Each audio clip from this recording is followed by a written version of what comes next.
better. Yeah, you better. Yeah, you better.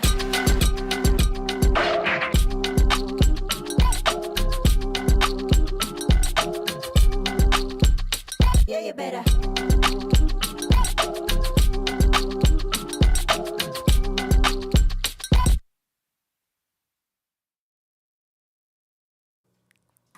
Hello, hello, hello. What's up, everyone? What's up, everybody? Yeah, so we thought we would, for the month of October, being that it is breast cancer awareness, being that it is domestic, violence awareness month, being that we have Black Girl Magic on the ballot. Yes. We thought in the month of October, we'd switch it up a little bit and give you all, just your host. Yes. Just your host. It hasn't been just us in a minute. Yeah, no, I think the commercial is probably the last time that it was just us two. So, yes, but I'm feeling the vibe. Yes. For those of you all who are just tuning in, welcome. I am Dr. Marcia Burton-Tiggs. I'm one of your co-hosts for RQ Table Talks, and next to me I have... I'm Pastor Kimberly Mann, or Pastor Kim, and I am one of your other hosts for R3 Table Talks. Yeah, and R3 Table Talks is where we keep it real, where we keep it relevant, and where we keep it raw. And so we got some exciting topics. So how about we just jump into it? What you Absolutely. Say? So yeah, it's Halloween. Oh, mercy. We're gonna talk about that. Mercy. What's good, church? Yeah. Yeah, you better.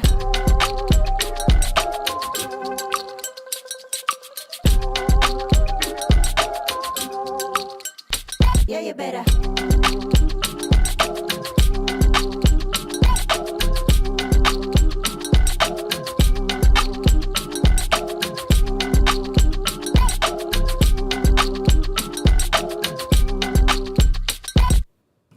Yes, so we are back, and we're jumping into our segment entitled "What's Good, Church?" Yeah. On this segment, we talk all things church. We talk about those topics that they may not talk about in the pulpit, or we want to encourage that conversation with young adults around the world. And so, a very important topic, especially during this time of year in the month of October, is the state of the dead. Mercy. And what happens when you die. October has a holiday, even though I don't want to classify it as a holiday, but it is. Mercy. That people celebrate. Some people even say it's their favorite holiday. Really? Yes, you'd be surprised how many people consider none other than Halloween as their favorite holiday. And when you're talking about that, I don't know why, but this is the month of scare, I guess. Yeah. Because every scary movie that you can think under the sun comes out. Yeah. All the demons, all the goblins, all the ghouls, all the ghosts, all the skeletons, all the haunting. It's crazy because, my kids are a little bit older, but for a long time, we couldn't even watch Disney Channel because in between the commercials, it was ghosts and demons and monsters and stuff like that. And my kids were legit scared. Yeah. Even the commercials that are on TV are way more graphic during October. And just the promotion of these scary things. And I've had to talk to them like, this is not real. But Halloween consists of being scared by things that are not living, right? Correct. But as an Adventist church, we believe that the dead know nothing. So for the Adventist church, for those who don't know, one of our fundamental beliefs is that when you die, you do not go straight to heaven, right? But that when you die, you go to sleep in Christ. Right. It's as if you know nothing. So there are no feelings, there's no thoughts, there's no haunting. Your great-great-grandmother is not hovering over your bed because her spirit, left the world in a traumatic way, or someone who died did not come back as a demon to haunt you. So our Adventist church does not believe in things like ghosts or vampires or things like that. Because we believe when you die, the dead know nothing. Right. Yeah, it's very important too, because sometimes people who are of Christian faith, whether they're Seventh-day Adventists or some other type of Christian denomination, they decide to play games, you know, that involve things like Ouija boards or watch movies or listen to certain things and saying that they're calling the spirits of their ancestors and all of these types of things. And it's important to know that this is serious business.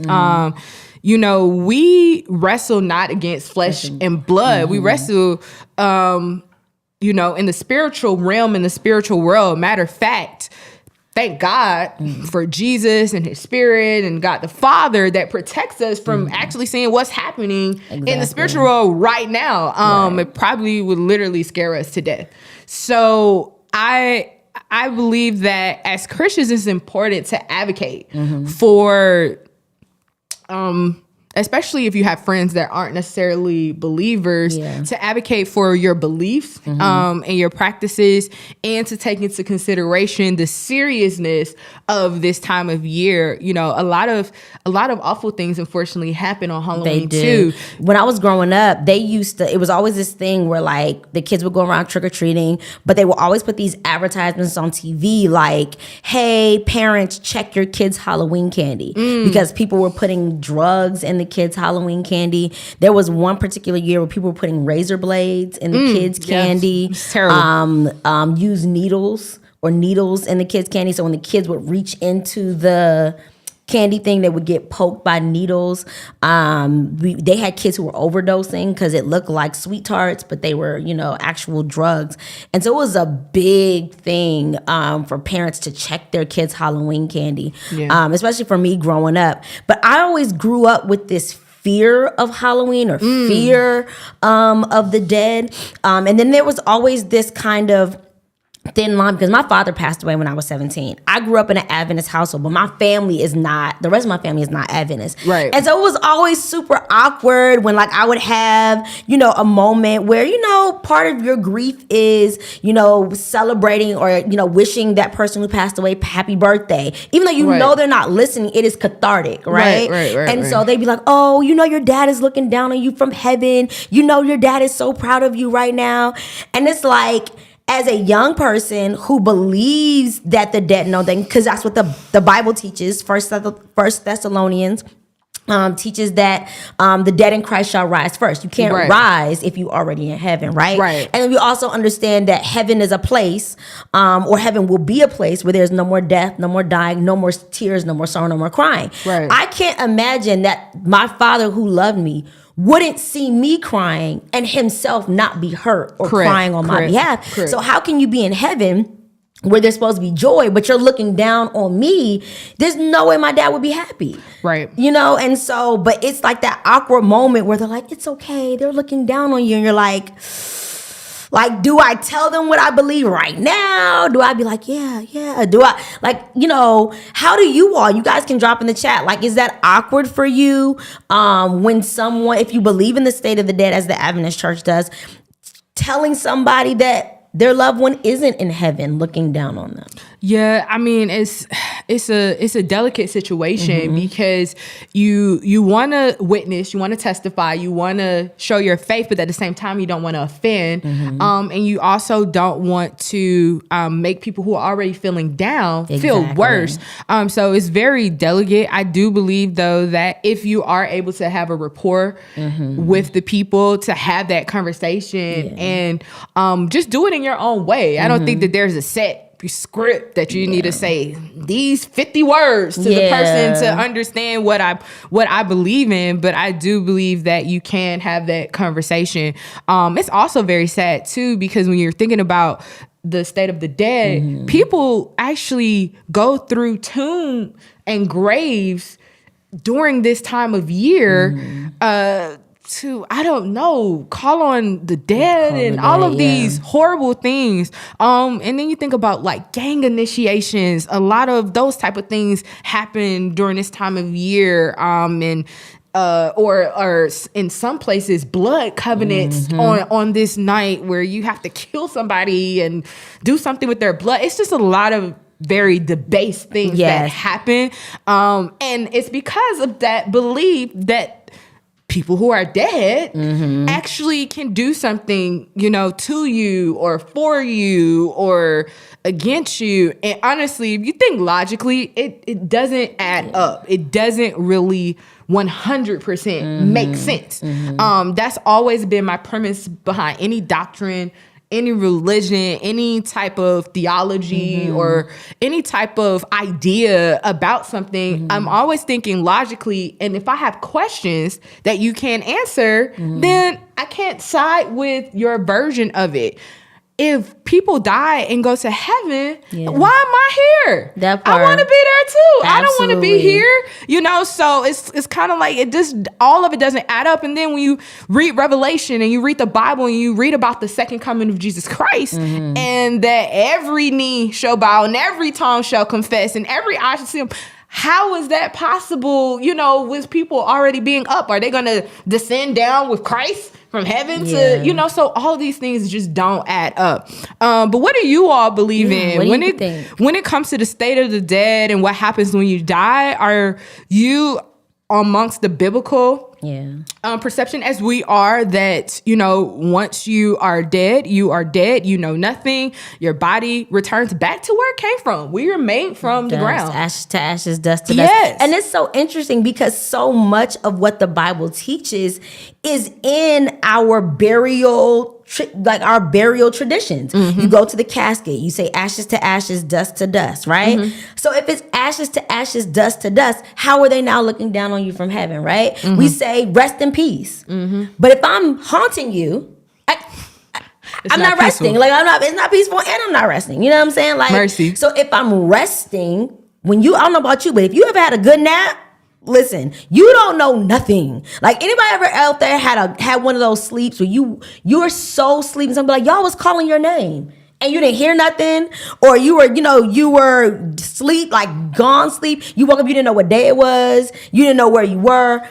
That's what sleep or death is. In the Bible, it refers to death as a sleep. Yep. You don't know what's going on. You don't know what's happening. Everybody, folks are asleep in their graves. They are not alive. They are not looking down at you. They are not coming to hunt you in the name of Jesus.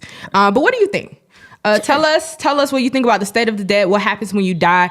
And we're going to keep everybody in prayer during this season. Absolutely. So let's transition to our next segment, Real World.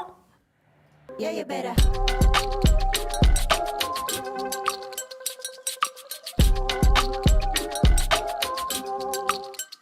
Yeah, you better.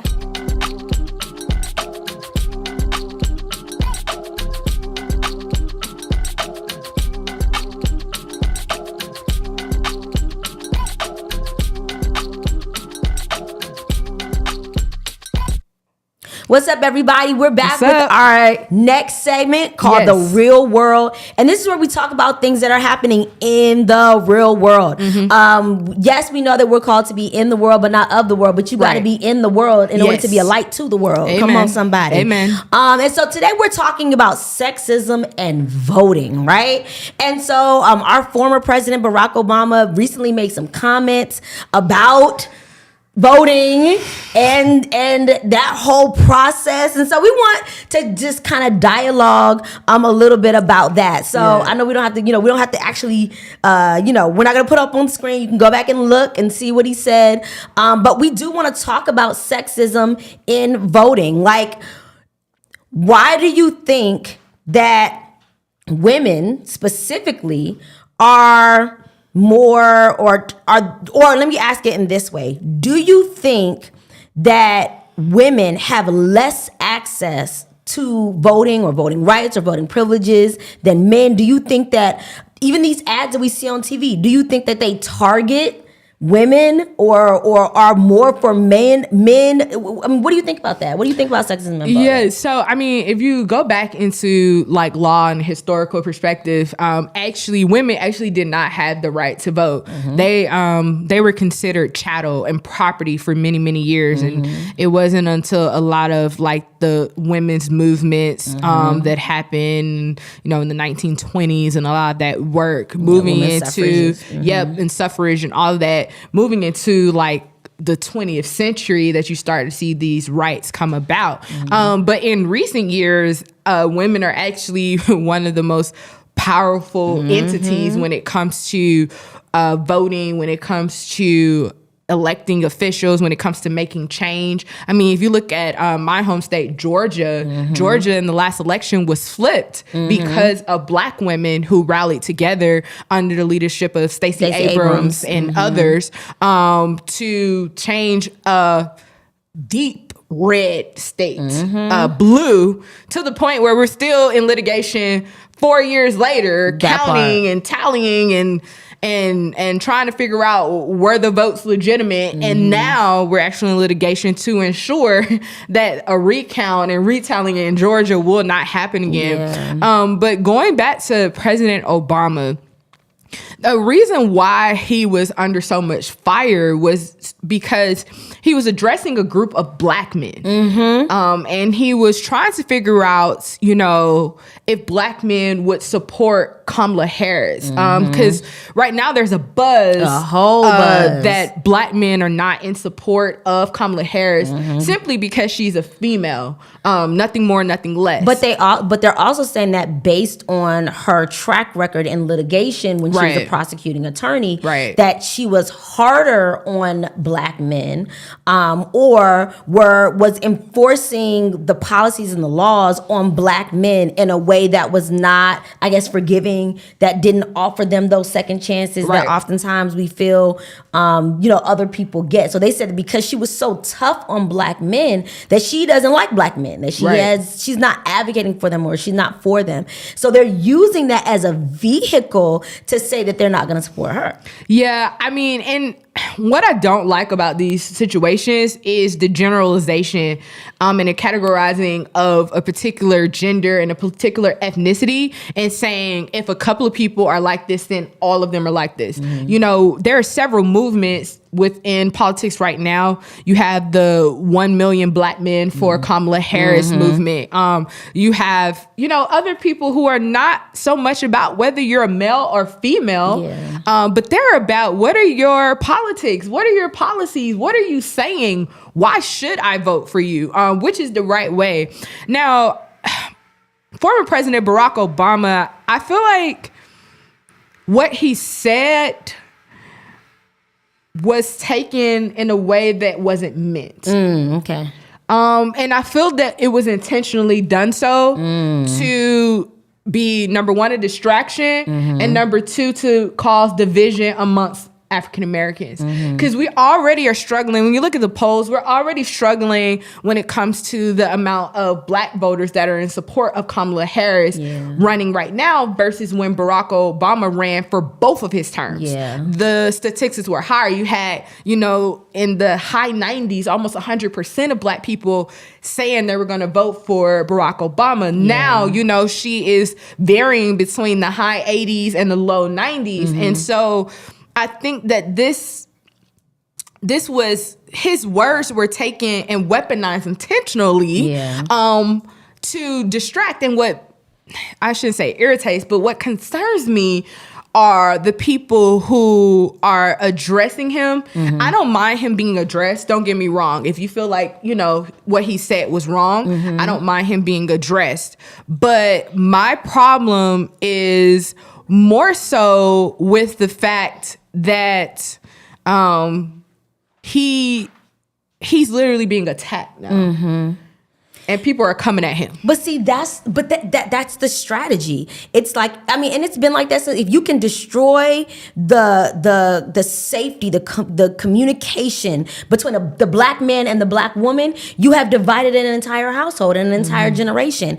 I believe that America and Black America as a whole, the thought of a Black man being president, we all rallied around that. Black women, Black men, Black grandmas, everybody was like, this Black man could be president. But the minute a woman decides to run for something, there's all questions about, is she qualified? Can she do it? All of these, I saw something the other day that said that, was talking about Kamala Harris's qualifications versus President Trump, who sued the university to make sure they didn't release his GPA.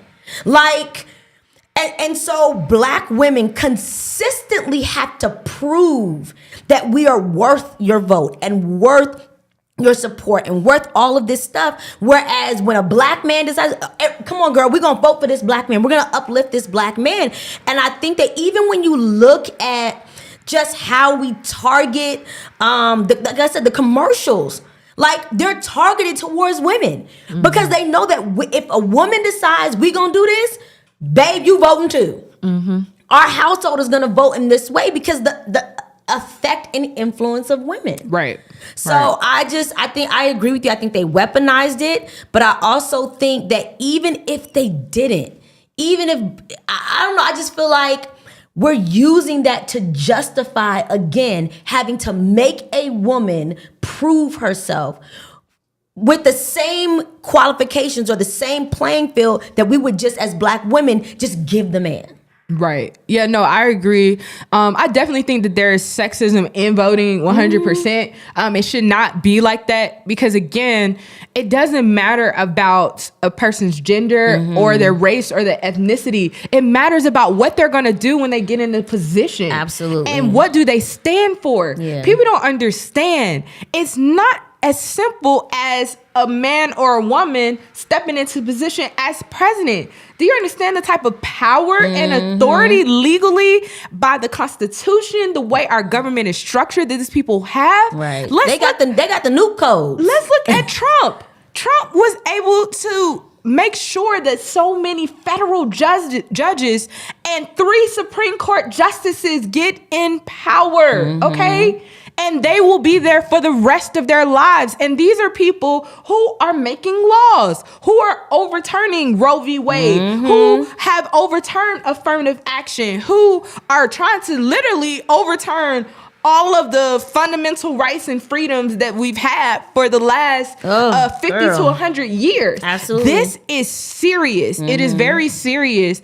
And what I don't like is that we're spending time on rhetoric instead of spending time on researching and listening and trying to understand. Absolutely. What do these candidates stand for? What do their vice presidents stand for? Where do we want our country to move in the direction of? Right. What have both of them done in the past? And what are they pledging to do in the future? That is what is important. Right. And if you are aligned with the party and affiliation, are these people going to move your party and what you all stand for to the next level, to higher heights? And that is being lost over some rhetoric.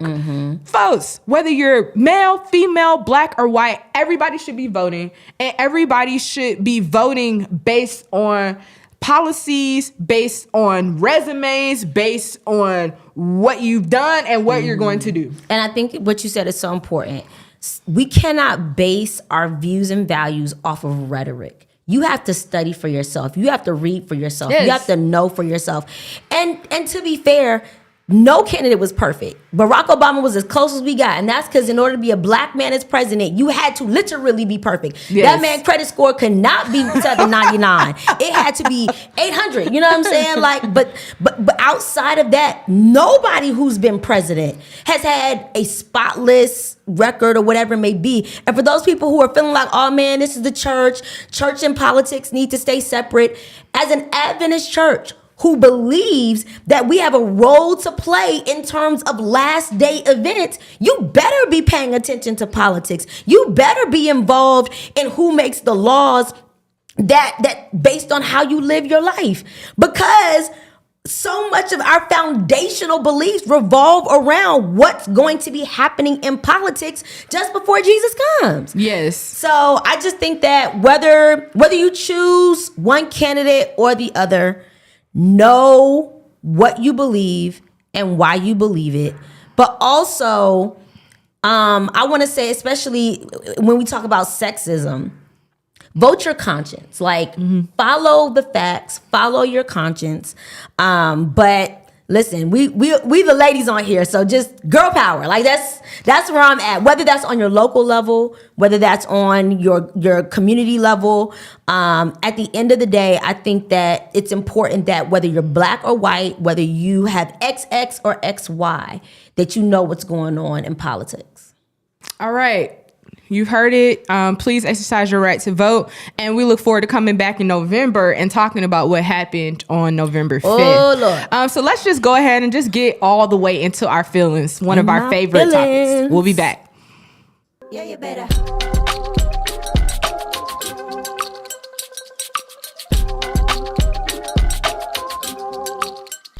Yeah, you better.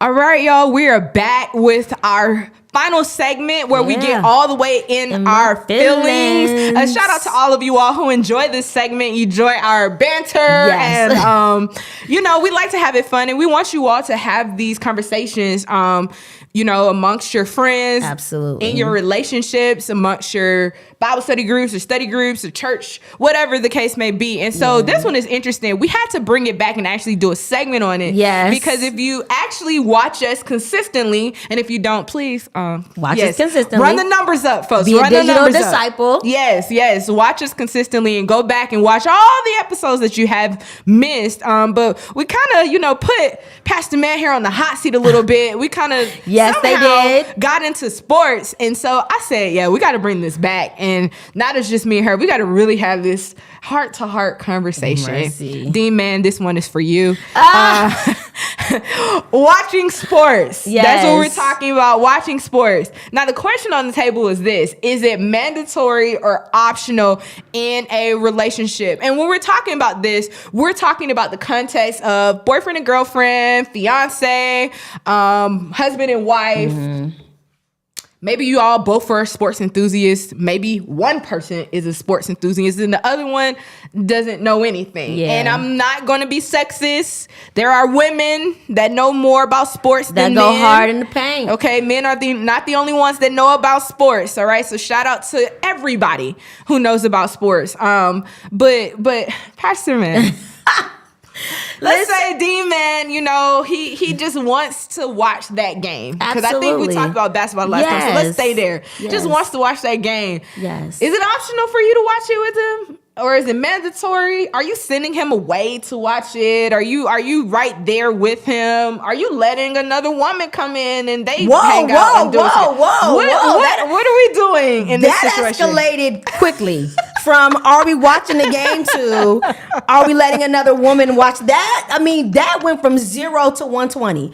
So let's bring it back to like the 45 mile per hour range. My thing is, what is for you, and that's your thing. It can be a we thing, but when you start using words like mandatory, you trade into territory that now creates mandates. So if you're going to mandate me to watch this game with you, then I am going to mandate that you go shopping with me. Or whatever my thing is, right? And so I think you have to be careful with mandates, because a mandate is literally saying, if you don't, I'm going to be unhappy with you, or there's going to be consequences, right? And I mean, just in our household, we're a little different. We got kids. We have small kids. Our kids want to watch Peppa Pig, Bluey. They want to watch Disney Channel. And so me and my husband rarely get the remote to ourselves as it is. Yeah. So when that man want to watch a game, baby, go have your piece. For him, that's his piece. Yeah. Additionally, I'll be watching ESPN in my sleep, because he'll turn on ESPN and I have watched the highlight reel, because I'll wake up in the middle of the night and we're in the middle of the top 10 countdown, and I've seen clip seven times already. I've seen Shannon Sharp. I've seen all the things. So because it's on in our household, that's his space, that's his time. There are times where he'll go watch the game with some guy friends or whatever. That's also his time. So I think I honor that space as sacred, and whatever that looks like for him is what is what I will do. So if that looks like I just want to sit in bed and watch TV, I'll take the kids, you sit in bed and watch TV. If that's, man, I want to watch the Super Bowl, let's throw a Super Bowl party. What, you want queso or you want rotel? Like, I got you, boo. But additionally, if you gonna say we are gonna watch all the Final Four, we gonna also watch rhythmic gymnastics. Shout out to rhythmic gymnastics. Shout out. We're gonna watch pickleball. We are also gonna watch all 17 seasons of Real Housewives. Because that's what I want to watch. You know what I'm saying? Like, if we mandating, baby, then let's mandate. But that's just me. So, you know, I just think that if you're going to mandate something like sports, you have to be willing to come across the aisle and deal with whatever that mandate comes from your spouse. Well, in the Tiggs home, it is a mandate, okay? You are mandated to watch sports, all right? We love sports. We love all sports. We love all podcasts, all shows related to sports. I was talking to my husband the other day. I said, babe, why don't we have more sports channels in our lives? Why are we subjecting ourselves to highlights? Like, why are we not watching this live? We like to go to the games in person. Shout out to my husband, who is a LeBron James fan. Mercy. God bless him. But, you know, Steph Curry over here. But we still, you know, even though we are sometimes wearing different colors, but we do agree on Tom Brady. Yes, amen. We still, though. But see, it's easy to make that mandate because you're a sports enthusiast. Like, that's y'all common ground. You know what I'm saying? Now, she came for me. First of all, okay, let's go. Let's real quick. My man ain't here, but I have been the one that has purchased tickets to every NFL game, NBA game, and NBA game that we have ever gone to. I've been the one that have gotten us tickets. Like, so, shout out to a good gift giver. So I'm gonna support what you're interested in, but that's like somebody said, don't yuck my yum. Like if that's your thing, I'm not gonna yuck your yum, but also don't force feed me. Because we're gonna have a problem. Right. Yeah, no. But in all seriousness, though, when it comes to mandatory and optional, like you said, Pastor Man, you don't want to start off your relationship or be in a relationship where you have mandates. We're all human, and relationships are not 50-50. They're 100-100. And sometimes you just can't give that 100. Sometimes you might love sports or you might hate them and you just are not in that space to watch it. It's okay. But that needs to go across the board for everything. It can't just be for leisure activities, and that might be another segment we need to talk about. But just mandating in general, you have to understand that, again, when it's 100 and 100, I might not have 100. I might have 30 that day, and the 70 is gone for whatever reason. You got to be okay with that 30, and just know the 70 is coming. But we're in the space of 30 right now. But what you said, because you recognize that, like, you and your husband, y'all wear different colors, but y'all gonna sit on the same couch, right? And I think that's why it's important to date someone whose passions line up with yours. Correct. Now, they don't have to have the same passions. Correct. But baby girl, don't marry a man he got all the Lakers jerseys. He got Lakers jerseys all on his wall. And you hate basketball. You don't want to go do it. You are setting yourself up to be in a scenario where you're gonna be miserable.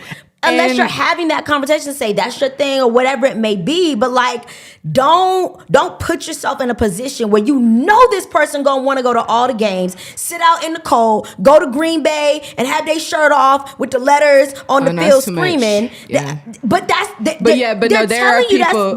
Like that's what they are. But I will say to both men and women, when it comes to relationships, you need to be open-minded too. Because what you think that you may hate and what you can't stand, you actually are saying that and doing that because you maybe don't know, or you may had a bad experience. And that's one thing I appreciate about my husband. But don't mandate without willing to be a tutor. Correct. That too. And that's one thing I appreciate about my husband is that, like, oh right, Sirius joining us. But that's one thing that I appreciate about him is that even things that he didn't necessarily know about or consider, he's considered, and now we're both just as happy together. For example, like I don't really watch Hollywood anymore. I like Nollywood, which is the Nigerian version of Hollywood, because I feel like the stories are more relevant to me, and they're as clean as they can be, right? You like the Nigerian shows? Oh yes.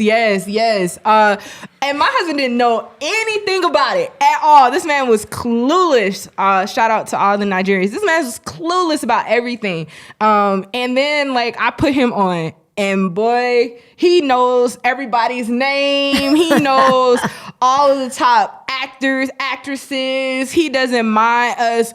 Literally, we've been hooked on this show for the last like 2 months, because like 259 episodes. 259 episodes. Yes, so we have been goodness. like watching it. Shout out to Tubi too, that gives you access to a whole bunch of stuff for free. But we've been watching it from top to, we're like on episode 238 now, and literally like we're having the time. That is just something for us to have fun, decompress. You know, we work hard. We work for the church as well. So it's like, this is our time. But when it comes to watching sports. So let me ask you this real quick, because we're going to pivot real quick. So y'all are on episode 238. You come home and he's watched episode 239 without you. I'm just, it is what it is with me. I'm not going to sugarcoat it. I'm like, are you serious? You watched the episode without me? And he's going to tell me these exact words. Oh, it's cool. I'll watch it again. And he will literally sit there and rewatch the episode all over again. Oh my goodness! So yeah, he's a real one. Yeah, because I mean that's along with the mandatory watching now. If we watching something together, we gotta watch it together. Don't skip ahead. Don't go 3 episodes ahead. No sneak previews. None of that. No, we don't play those kind of games. Now there has been times where we were holding out for each other, and I end up watching it and he was holding out for me and I didn't know it. And then, or he ended up watching it, I was holding out for him. And that's just because we just didn't talk about like, oh, I'm saving this for you. But outside of that, no, he's a real one. But in all honesty, in the relationships, because we're wrapping this up, mandates is not something that you want to move towards. Watching sports, it should be something that's fun, should be something that is entertaining, that families can come together and do, or, you know, husband and wife, boyfriend and girlfriend, fiance, whatever your status is. And just, it be optional. And for those of you all who don't like sports or just can't stand it, don't knock it before you try it. Be open-minded. From a real sports enthusiast. She's like, don't give up on it. Don't give up on it. Maybe start with a podcast. You know, start with Club Shay Shay, or start with Pivot, or some podcast about it, and then, or even Nightcap, and then get into actual. She better know all reels of them and all of that. Oh yeah, we're deep in here. But yeah, we have enjoyed talking with you all. Again, make sure that you exercise your right to vote. Make sure that you rewatch and go back and watch all the episodes that you've missed so you can be caught up, and just be know safe. If you go to Marcia's house, you gonna be watching sports. That's a mandate. Oh, mercy. So we're gonna mandate you to like, to share, and to follow us on R3 Table Talks. It's a mandate. All right. Yep. I am Dr. Marcia Verdon-Titt. And I am Pastor Kimberly Mann. And this is RQ's Table Talks, where we keep it real, where we keep it relevant, and where we keep it raw. Yeah, you better. Yeah, you better. Yeah, you better.